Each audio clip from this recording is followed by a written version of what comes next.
Hey, what's up, everybody? This is Charles, and welcome you guys to another episode of the Dreamerspro Show, where we cover everything from sports, hot topics, classic debates, entertainment, and where we give you guys a fresh perspective on things and how we see them.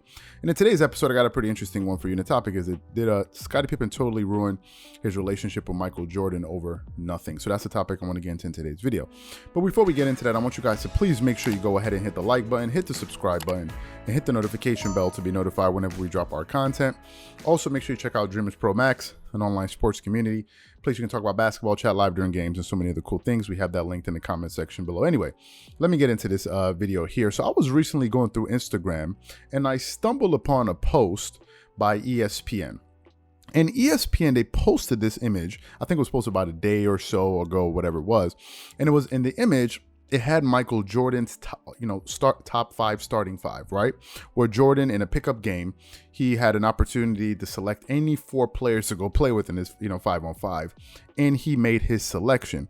So initially, I was just gonna say the list to you, but instead, what I wanted to do was I did a little bit of research, and I wanted to find a video where Michael Jordan basically explained his, starting five, right? So we did some research and we were able to find a video, and I think it was done by 2K, NBA 2K, the video game franchise. And in that audio, Michael Jordan explains his top five and the reason he selected his top five. So what I want to do is I want to play a short clip of him basically explaining his top five before we go too far. So take a listen to this here in this soundbite here. In a pickup game, who would I pick up? What five guys would I pick up to make sure I hold on to the basketball? Scottie Pippen for sure, Magic Johnson, James Worthy, and Hakeem Olajuwon. I got no chance of losing, none at all. Olajuwon, he was in the top 10 in 5 categories: steals, rebounds, block shots, scoring, and shooting percentage.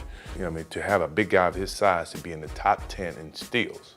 Now you can assume that he would be in blocks, which to me shows versatility of what type of guy he really was. Now in that soundbite, Jordan explains his list. He mentions Magic Johnson, Hakeem. He really goes into detail about Hakeem. He talks about Scottie Pippen, Worthy, and Magic Johnson, right?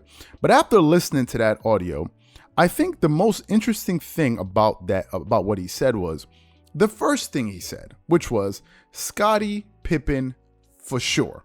Those were his first words, Scottie Pippen for sure, right? And I thought that was pretty interesting because it brought that ESPN post back, it brought it into full circle, right? Because some people are like, well, this is old news. Yes, it is old news, but the post is what really kind of ignited the idea to produce this this video today.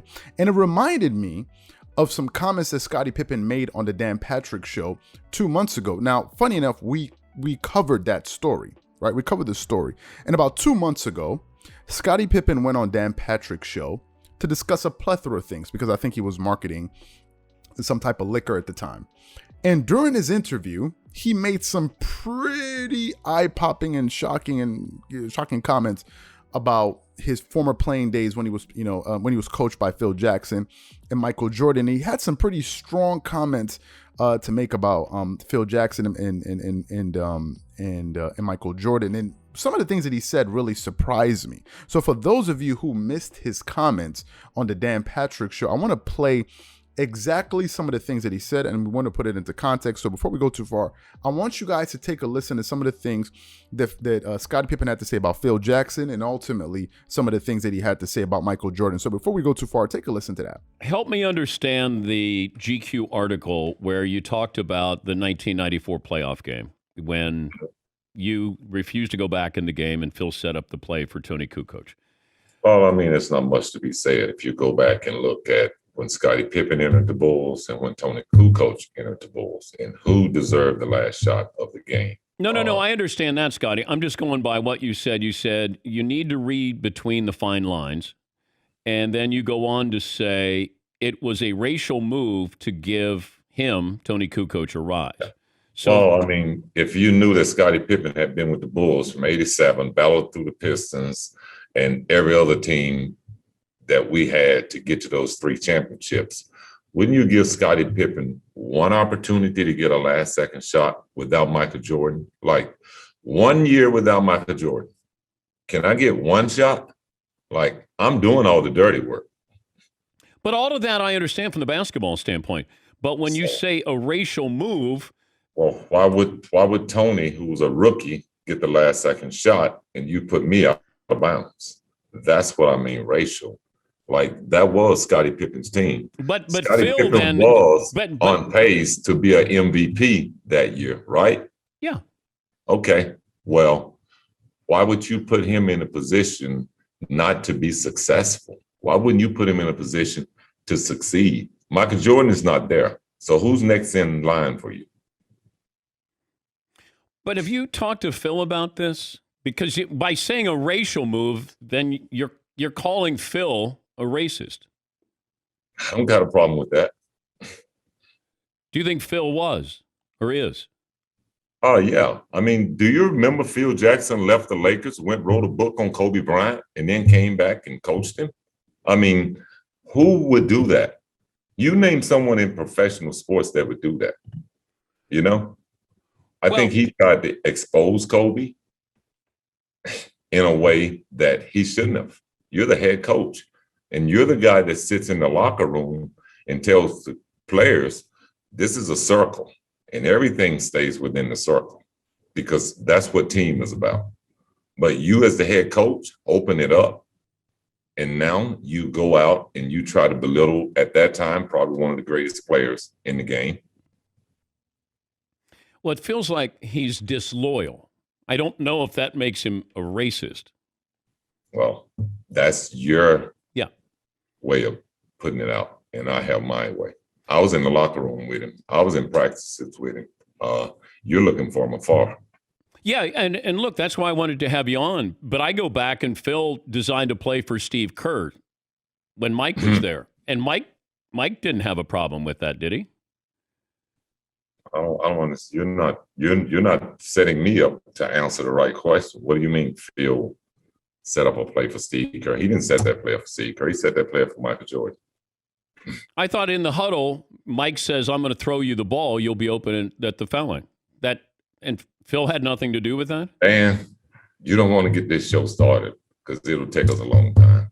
Do you know all those cameras that's sitting in that huddle who they was working for? The NBA. So you know who Michael was speaking to when he said that, right? that was planned. That was speaking to the camera. That wasn't speaking out of what we're going to have to do, what the play is going to be. That was speaking to the camera. Had John Stockton not came down, trust me. But that was building his own documentary because he knew he was controlling the cameras. Now, in that soundbite, Scottie Pippen had a lot to say. Now, we can't play the video because we don't own the video, but we can play the audio for you. But you could see that he was visibly irritated as he was talking. He was a little bit irritated with some of the questioning or the line of questions that Dan Patrick was asking him. And I was surprised to hear some of the things that he said about Michael Jordan. And this is the reason why. Because on numerous occasions, on more than one occasion, I've heard Michael Jordan publicly admit that there's no way he wins those 6 NBA championship rings without Scottie Pippen. And the fact of the matter is, he would not have 6 championship rings without Scottie Pippen. Jordan really started to win at a high level when Scottie developed after his second year in the league, because he came in the first year and Scottie Pippen had not yet developed into the player that he was going to be. It was the second year I think he became an all-star, and that's when Jordan started winning. His first three-peat, Scottie Pippen was a part of that first three-peat, right? There's no way he gets those 3 championships, and Michael Jordan has acknowledged this much.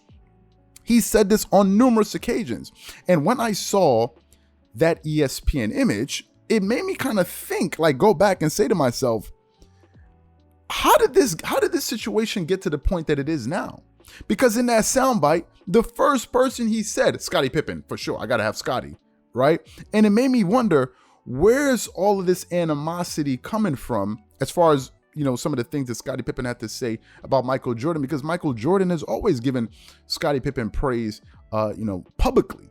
He's always supported him. And hell, he has him on the starting 5. We read some articles, and some people thought that Jordan snubbed LeBron, like, you know, you pick Scottie over LeBron. But Jordan felt like these are the guys that I can win with, right? Especially Scottie Pippen. This was his teammate, his Hall of Fame teammates, and he picked them first. He was the first name he mentioned. So when Scottie went out there and made some of those comments about, Michael Jordan was controlling the cameras and all of these different things, I thought it was a bit sad. And maybe Scottie Pippen's gripe with Jordan is maybe what he said in the Last Dance documentary, if you guys saw it, the docuseries or whatever you want to call it, because he did say some of the things that Scottie did was selfish. He said that publicly. But I've heard Jordan give Scottie Pippen so much praise publicly. And maybe that was the thing that really, ticked him off. Maybe that was the thing that Jordan said that he didn't really appreciate. But I just think it's sad because I don't think MJ has the same level of animosity towards Scottie that Scottie has towards him. And after seeing that ESPN post, it brought things full circle and made me think like, wow, after all of these things, after all of these comments that were made, that interview took place like 2-3 months ago, Jordan still picked him first. And I think if you ask Michael Jordan today, who would he pick? Who would be in his starting five? I guarantee you, he would still pick Scottie Pippen. And I just think it's a shame, And that image really made me think about it, and that's what really inspired this video. So what I want to know from you guys is, what do you think about how that relationship is ultimately deteriorated? Because this is the greatest duo in the history of the NBA, arguably. Now, we heard Shaq say that him and Kobe were the best 1-2 punch ever, but no one can argue that this is one of the top 3, top 5 duos in the history of basketball. And I just think it's a shame how it ended. So, I just think it's a shame, how the relationship is kind of just, degenerated, and it seems as if like it just withered away, where Scottie Pippen was saying those things publicly about Michael Jordan. So what I want to know from you guys is, what do you think about MJ starting 5? What do you think about the fact of MJ always acknowledging Scottie Pippen publicly and saying, listen, I would not have won those 6 championships without Scottie Pippen? And what do you think about some of the things that Scottie Pippen had to say about him? And ultimately, what are your thoughts on their relationship today? So whatever you guys think, please leave your thoughts and comments in the comment section below. Again, if you enjoy the video, be sure to make sure you go ahead and hit the like button, hit the subscribe button, and hit the notification bell to be notified whenever we drop our content. Once again, this is Charles here from Dreamerspro, wishing you guys an amazing day, and catch you guys on the next episode.